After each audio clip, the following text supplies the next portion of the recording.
and when the transfer happens, it's nearly untraceable. So that's where the scam happens, where you transfer money to a beneficiary and then you cannot find him again, or you cannot trace that transaction because crypto doesn't store data about the recipient or the sender, um, especially if you are doing if you are going through channels that are unregulated, like we have currently in our country. So you're saying that it's simply because it's not really tangible. I mean, you can't.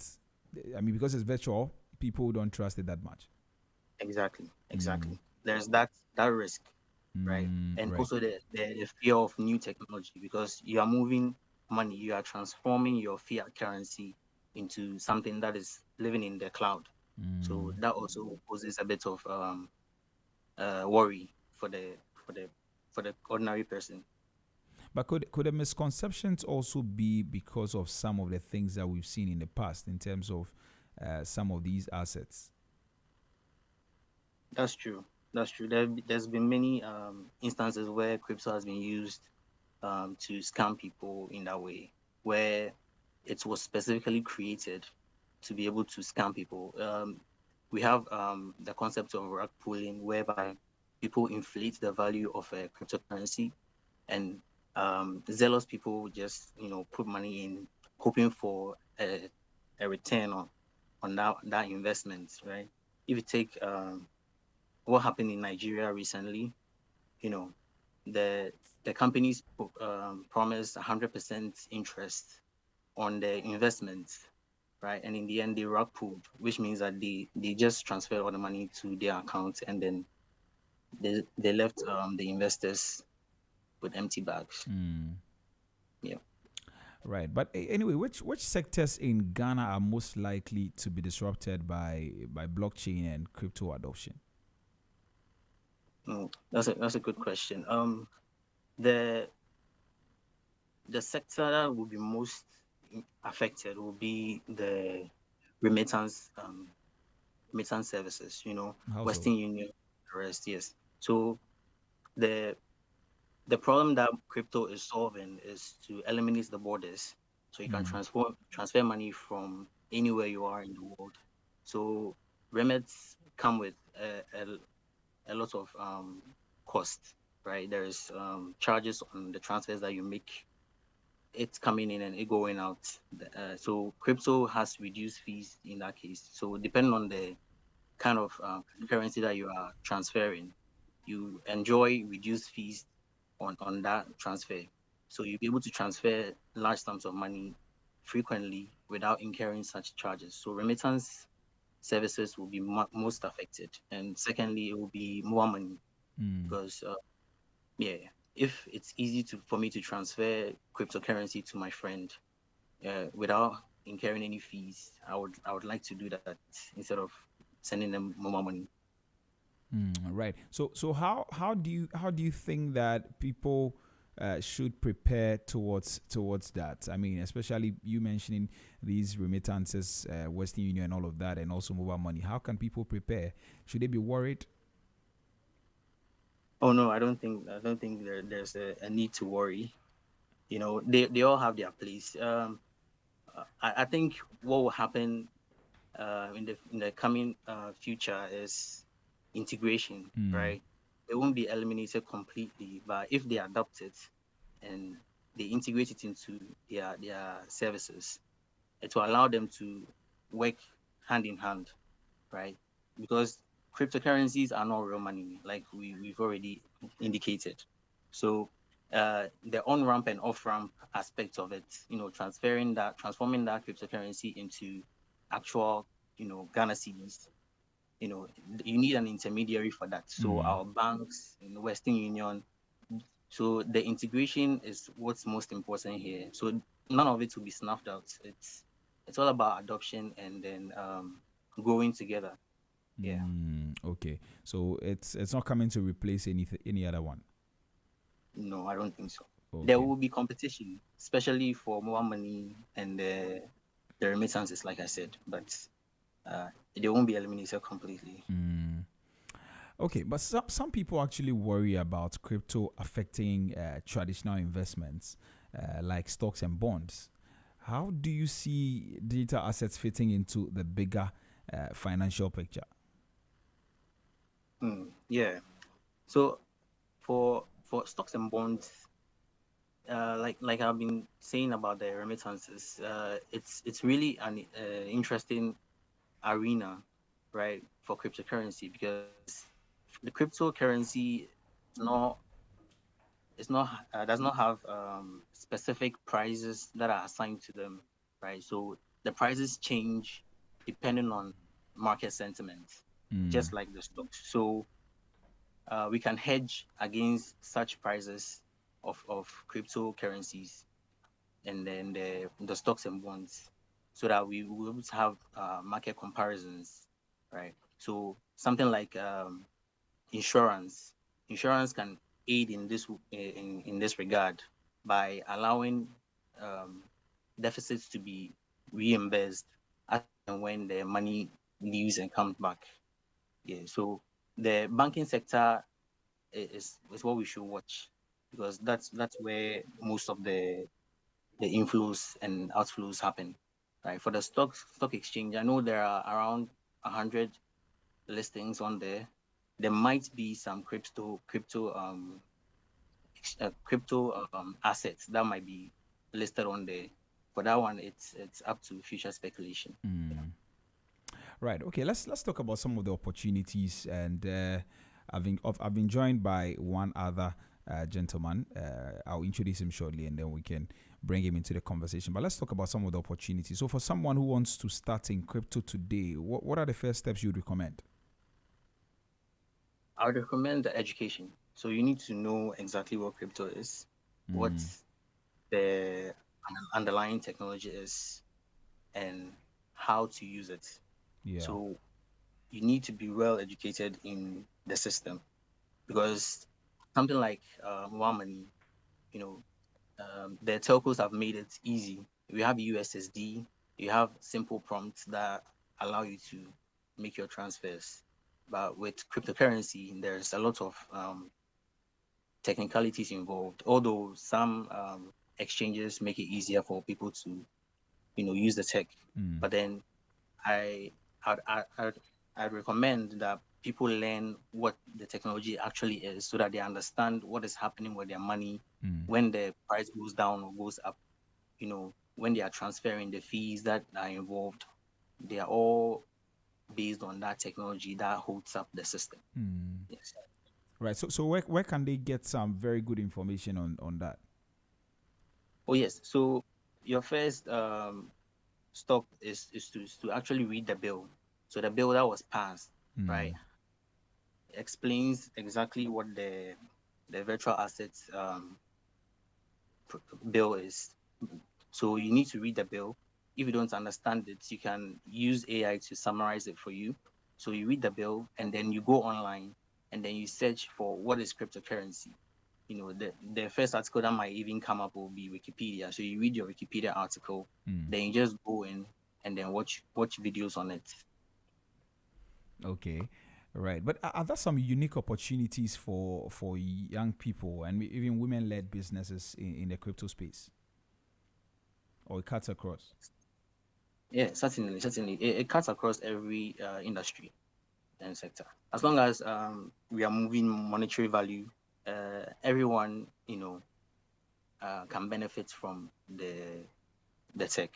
So for young businesses like SMEs and women-led businesses, they can choose to accept crypto now, since it's legalized, right? You can have a sign on your door that says I accept crypto.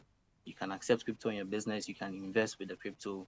You can even insure your business with crypto, right? We have something called smart contracts, whereby if anything happens, there are indicators that allow the smart contracts to disburse money to the affected person. So yes, that's one way you can adopt crypto as a small business. I see. I'm not too sure how it works. Yeah, I'm not too sure how the crypto thing works, but So if so, what are some of the things that people can actually buy with that? Does it have to be very big things or even the smallest things? I mean, products on our markets, we can use that. Yes, exactly. So you can buy anything at all with crypto, right? The value of crypto is pegged against the US dollar. You know, that's the international currency that is pegged against. So, for example, one Bitcoin might be worth like $98,000. So, if you are spending a fraction of that, you know exactly how much you are spending within that period. You know, you need to also account for the time period because the prices fluctuate, right? Also, They are so volatile. it's possible to spend a fraction. Yes, Oh, it's right. possible to spend a fraction. You can spend 0.001 Bitcoin Oh, okay. on an item. Yes. So most countries that have legalized crypto allow you to purchase stuff online with crypto. So you can use some exchanges like Coinbase and then Binance to manage your crypto and then do your transfers when you are purchasing stuff online. Permit me to take you back to the adoption thing you were talking about. I mean, looking at the way our country is, yeah, do you foresee people adopting it very quickly like that? Yes, it's a bit tricky because for the youth in Ghana, most youth, I'm pretty sure, understand what the implications of crypto are. They've heard of it from their friends. You know, they've been curious about it, but then due to it not being actually legal, I'm sure most people haven't really tried it out or you try to use it to purchase anything. So for the youth, I know the adoption will be quick, but for adults, they will need some more training, more awareness to be able to adopt that tech. Yeah. And more education. Yes. But then the question will be who's supposed to be leading the education? That's a good question. So the first place will be the schools, right? Uh, because it's now legalized, so it's part of our currency that we can spend in the country. So we need to be able to educate our students on what cryptocurrency is, what are the benefits, what are the risks. The banks can also educate their customers, do outreach and the rest. So uh, TV stations and radio stations can also aid in that education front, where they educate the public on what exactly it is, so to quench any doubts or fears that the general public may have, and also direct them to credible sources where they can learn. Right, right. Now, when we started talking, I mean, you spoke about remittances. I know crypto is often linked to cross-border payments and remittances and all of that.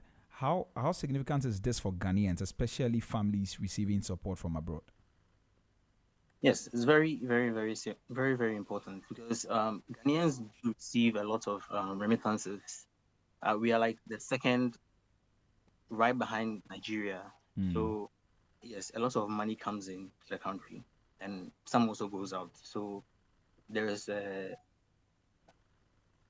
there is more to be gained on that aspect. The integration with existing traditional remittance systems is very important. I think that would be the sector that would grow with the integration of cryptocurrency the most. Remittances, yes. Right. So correct me if I'm wrong, but I know currently it is legal to trade, to hold, to actually, I mean, sell crypto. That is what is lawful, but not to be able to use to buy products on the market and all of that, according to the new framework. Mhm. Is that what it Exactly. is? Yes. So right now, the bill hasn't actually been finalized yet. So there are more details that need to come out for regulation, verification. I know about 100 companies have already signed up to be registered. So once that is done, I think Q1 this year, it will be finalized by the Bank of Ghana. So Mm. yeah, once the information comes out on who is allowed to hold your cryptocurrency and help you transform it into fiat and transfer it, we'll be able to know the way forward uh, on actually buying real world things with crypto in Ghana. Mm. All right. Okay. Anyway, looking ahead, so I mean, from what I know about that, I know that the bill has been passed into law, and that only gives authority to the Bank of Ghana and Securities and Exchange Commission to actually now begin to oversee activities in that space. And I understand the Bank of Ghana is yet to bring some regulations. I don't know exactly whether it's been brought yet, but that is what I know. But tell me, how do you see blockchain evolving in Ghana over the next decade? Yes. So blockchain has really, really expansive applications, Mm. right? So it's not only about money transfer, it's about being able to keep records immutably, right? Whereby the records can be changed by anyone, or it is really, really hard to change that record that has been kept, Mm. right? So the implications for that are, let's take for example our cocoa industry.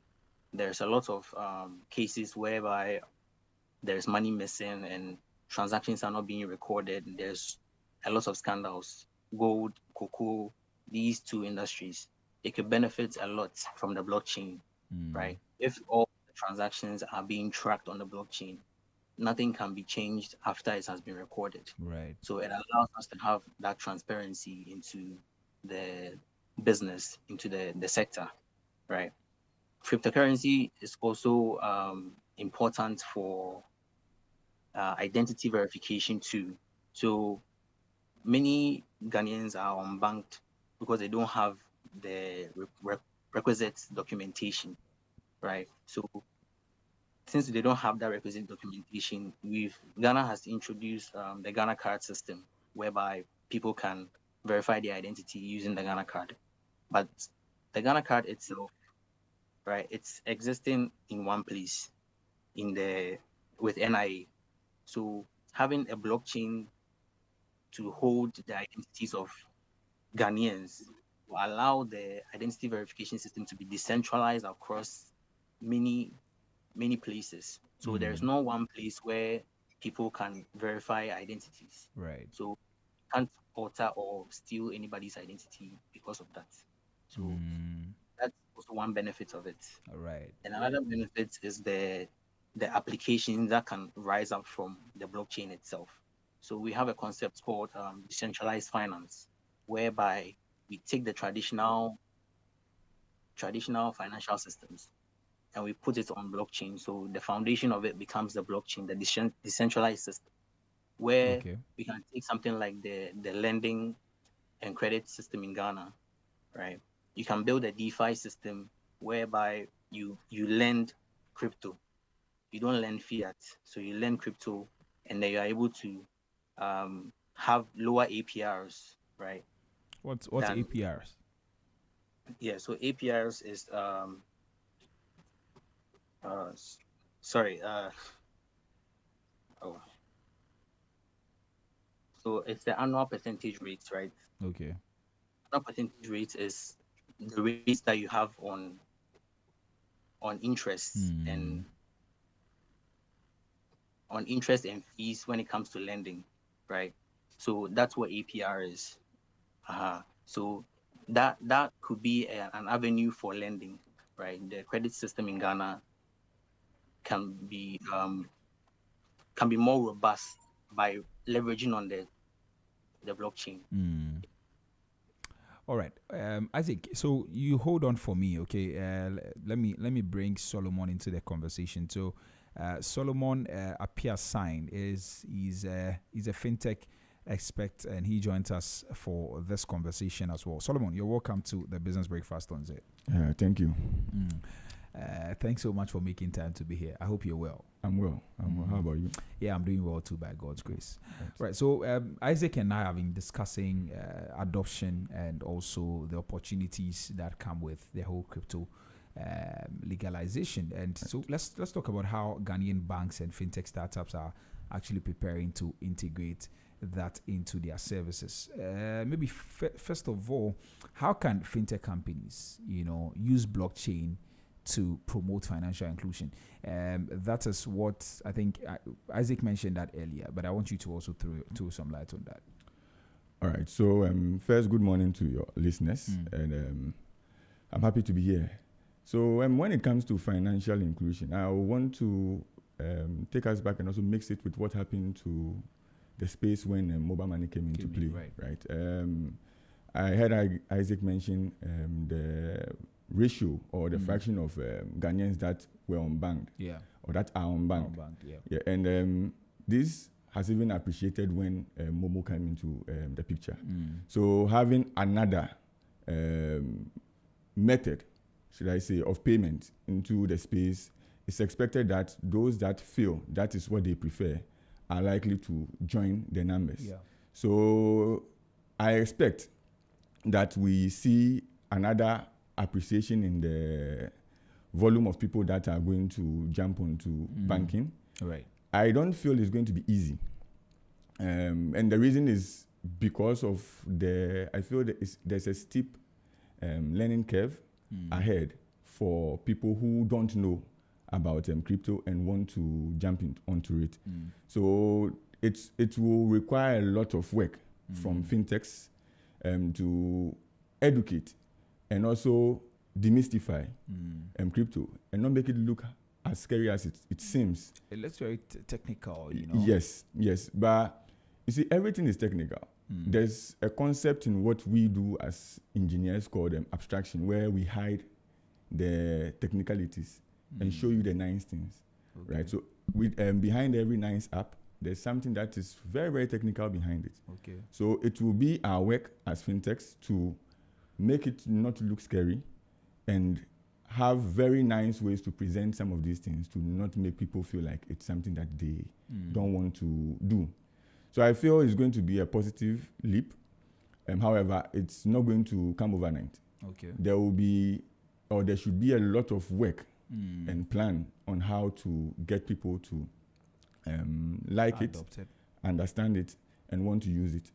He mentioned education, and I feel the schools are going to play a huge role. Today, there are courses that are training people in digital finance and all of that. We'll have to have courses within or around crypto to get talents that come out and are ready to work, to also plug into the already existing channels that we have. For instance, the banks will need talents that understand this and can build products around this to add on to what we have to ensure that there are things that people can use their cryptocurrencies for and use it also properly. What other opportunities? I was talking to Isaac about some of the opportunities. What other opportunities are there for businesses to explore when it comes to crypto? Okay, so with payments and I think remittance, usually when a transaction starts, there are two legs where someone gets a minus and another receives a plus. If it happens on the same network, it's peer-to-peer and it's expected to be faster. Right. When it crosses to another one, then it is as fast as the two networks that are in play. With crypto, there's this concept called native internet settlement. Now, this means that it takes off the speed from the players. Right. Everything starts and closes there. So there's speed in transactions.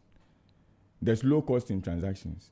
So opportunities here means that people that are building products that ensure fast and speed transactions can leverage on this technology to ensure that people are receiving their monies fast. There's also security. And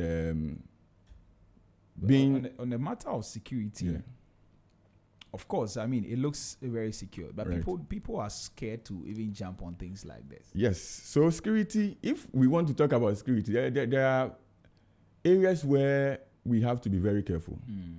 So I don't believe that there's any system in the world that is impermeable. Okay. Even the big names have had their shares of hacks and all of that. So if things are not done right, we will have security issues. Right. Now, when it comes to crypto, it's heavily based on encryptions. So, and when you talk about encryptions, you are also talking about keys, because this is how we encrypt and that is how we decrypt. Okay. So if how these keys are being managed or stored are not well done or well handled, we'll have security issues. There are also issues where hackers are able to, should I say, deceive the systems when it comes to their value. So what I mean by that is, let's say we are in this room where we are, let me use COVID as an example, where we went into that quarantine season when no one was going out. Right. It becomes difficult to know what is happening outside. Outside. Okay. So in the instance of crypto, it's similar, where you listen to feeds to know what is happening outside. Right? So if this feed gets compromised, that means whatever that value is supposed to be can be influenced. Right. So security here is extremely important, and that is why education also comes in, and training talents to have the technical knowledge to execute properly. Because errors in code, programmers like me are those that are going to build these products. We are those that are going to use these APIs and all of this. Right. If there are issues, there's no proper audit, we don't have standards to ensure that things are done in the right way, we will have security issues sooner or later. So security is a very big thing in this space, yeah. Right. Yeah. So you're talking about opportunities, and I chipped in that. So you talked about the fact that the remittance and the speed and all of that, and then security. Are there any other ones? If they are Okay, so with engineers too, we have what we call APIs and SDKs. So APIs allow systems to communicate. So it means we can build products that will allow other engineers or services to plug into this opportunity without having to do all of the hard work. There's SDKs which will also allow you to just pick, should I say, a boilerplate or some foundation and build on top of that. Okay. So those that are playing in that space are likely to tap into this opportunity to have more ways to get customers, as in get more people to consume their services, and also build products around this. Yeah. So remittance, software development itself also will have some opportunities in here. Then banking, I think Isaac mentioned lending, right? So these are areas where I feel we'll have a lot of opportunities to tap into. Right. But are Ghanaian banks prepared to actually integrate these crypto services? And what role will they actually play? Okay, so them being prepared will be a difficult thing for me to say. I don't know what they are doing right now, and crypto has been around for a while.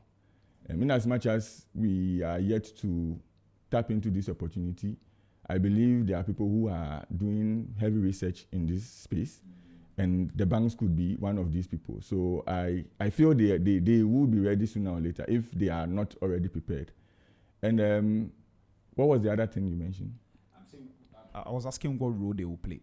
Yeah, so banks will be more of, I feel they will be more of custodians.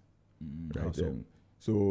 They've been where our funds sit, right? Yeah. Yes, and because of how regulated they are and how compliant they've been, I feel in this same line, they can be the house for some of these assets that are going to be in place so far as crypto is concerned. Right. So from your perspective also, what new fintech products or services might Ghanaians expect in the next few years? Fintech products? Okay, so I don't really see a lot of new things happening.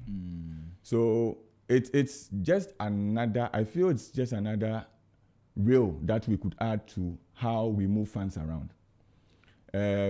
Isaac mentioned using fractions of what you have. And he even used Bitcoin there are also other stable coins like USDT, which is very, very, very, very, very close to the USD, which means if you are even using fractions of that, it may not be in the 0.0001s, right? So I see it being another way of spending money, not just investment or trading. Right. But if you have funds there, you can make payments with soon, or even throw funds there and bring it back into fiat if you have to.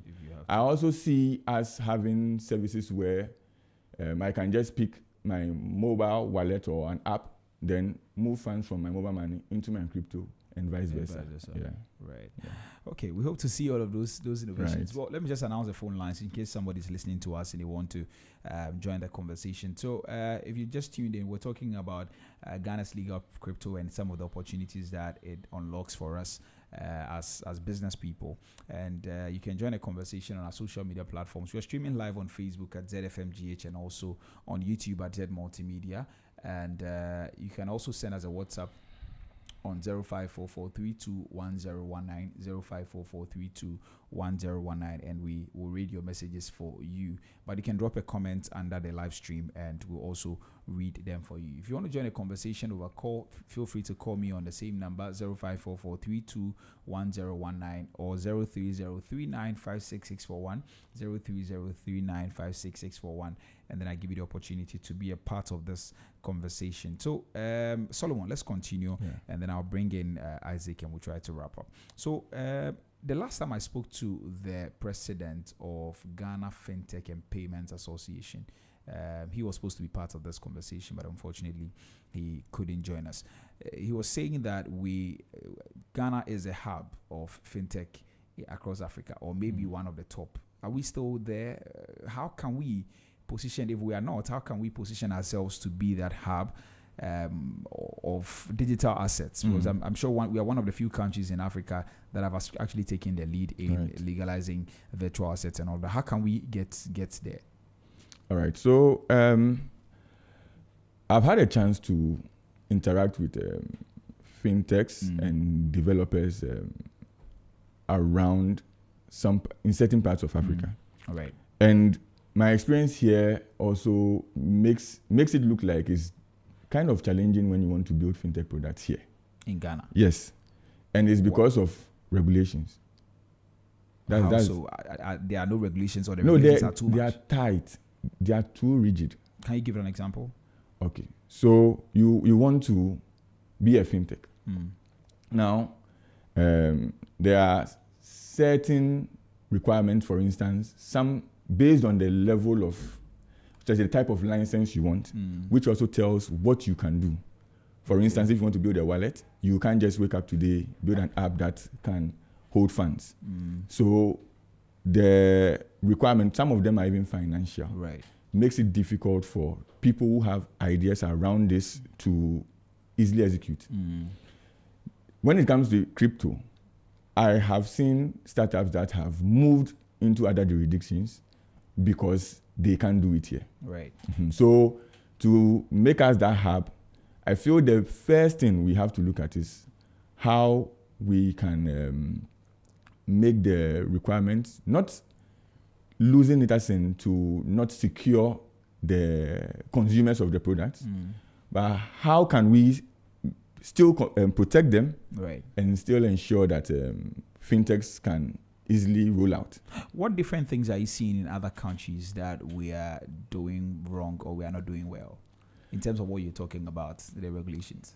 Okay, so I don't really know some of the regulations they have. Okay. I just feel that is age. And what I mean by age is, let's take Kenya, for instance. They are ahead. When it comes to mobile money, they've been there before we started. So I expect them to be ahead when it comes to how to control some of these things. Right.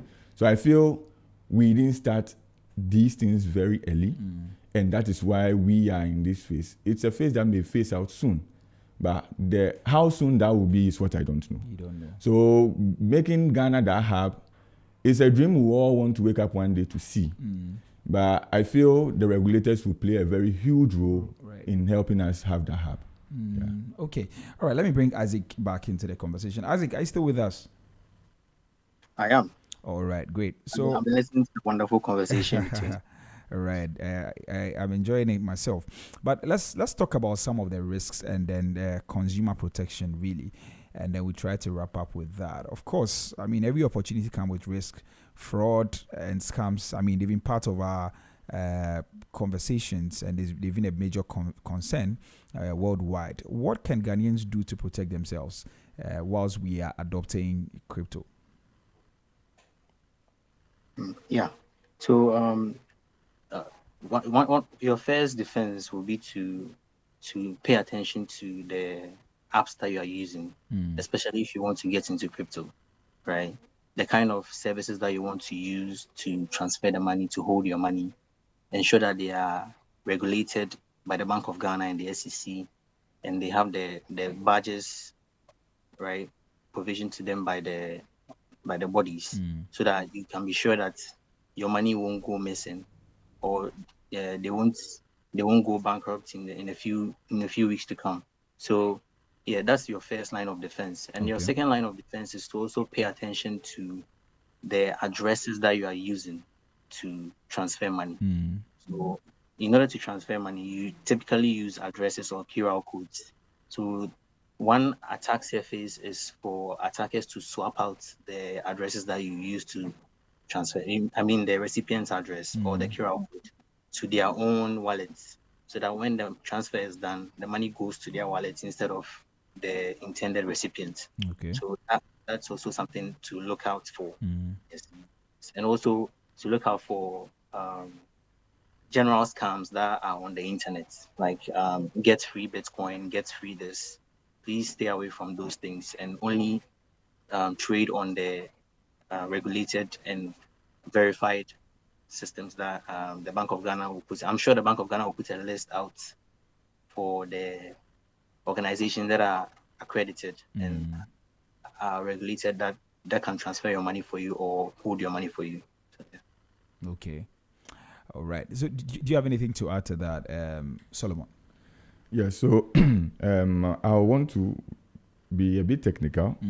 I like Isaac's approach, which is how a consumer can protect themselves. But those who build the products, like us, we are open to attacks. We are open to vulnerabilities, human errors in coding. Right. So there's this concept called price oracle manipulation. Okay. Now, it's the act of intentionally feeding false or skewed external market data to a smart contract. Now, crypto or blockchain works with smart contracting, and I remember Isaac mentioned that. So, one of the ways that we could have issues, you can be as careful as possible, but you are put as secured as the service you are consuming. Okay. Right. So, if the developers or the engineers behind the products we consume are not doing things right, are not storing keys properly, they can get compromised, vulnerabilities can be exploited, and we can have issues as well. So I feel there should be a way to also audit what fintechs do or the products we build. If it's by someone just picking it up and doing their own penetration test and all of that. And also the house itself that builds it should take these things serious. Right. I know as part of BOG's requirements, you are supposed to do some of these things annually, twice a year and all of that. How do we follow up to ensure that if they say they are secured, are they really secured? Are they external or third-party outlets that will be doing their own checks on services that consumers use, so that aside them being very, very careful, the services don't end up compromising them. Okay. Right. Right. Okay. Because of our time, we have to go. But let me come back to you, Isaac, and then we can wrap up in studio. So, if you were talking to somebody who is skeptical, I mean, who thinks crypto is just another scam, what would you say to them this morning? I would say they should adopt it. They should try and learn more about it, because in the near future, the Ghana CD will also become digital. So you have no choice but to use those foundational technologies to be able to access resources. So you should adopt it. Even if you're not going to use it now, you should at least be informed about it. All right. Try experimenting with it, small amounts, or see how transfers are done on crypto exchanges and crypto apps, so that you can have an idea of it. Yeah. Okay. All right. Did you have any final words, and then we can wrap up here? All right. Isaac. Oh, okay, Isaac.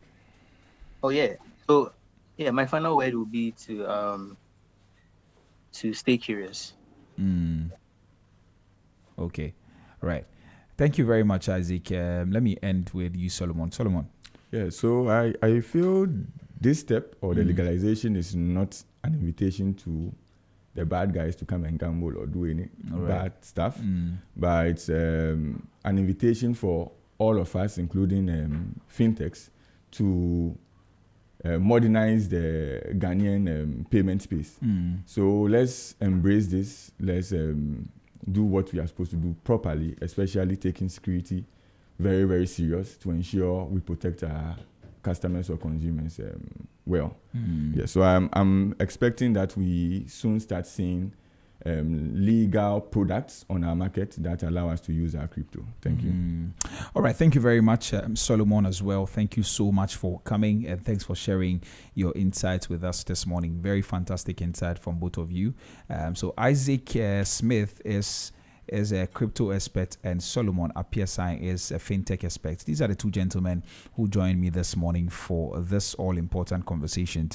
And one thing is certain, just a few things are certain from this conversation, that crypto is now regulated in Ghana, and that's opening opportunities for investors, for startups, and fintech solutions. Adoption actually depends on trust. It depends on education and also responsible innovation. If we're going to be able to do a lot of things, then everybody must actually try to learn more about this, and that is where we are going. That's where the world is going. So you might as well just hop on the bus as soon as possible and be able to take advantage of all the opportunities that it comes with. But of course, the risks are also there. So risk management and compliance are critical to actually stay safe in this fast-moving market. And of course, Ghana has the potential to become a regional hub for digital finance if all of us, entrepreneurs, government, and financial institutions, are able to work together. So that's how we wrap up today on the roundtable discussion, and also, of course, Business Breakfast on Z101.9 FM. We're back again tomorrow for more interesting conversations, but please continue to do justice to these things, learn a lot more about it, and take advantage of all the opportunities that it comes with. Take very good care of yourself. I'll see you tomorrow. My name is Nitrebi Hammond, and this has been Business Breakfast on Z. Up next is the brighter side with Jeremy Okorie Amwako. Please stay tuned.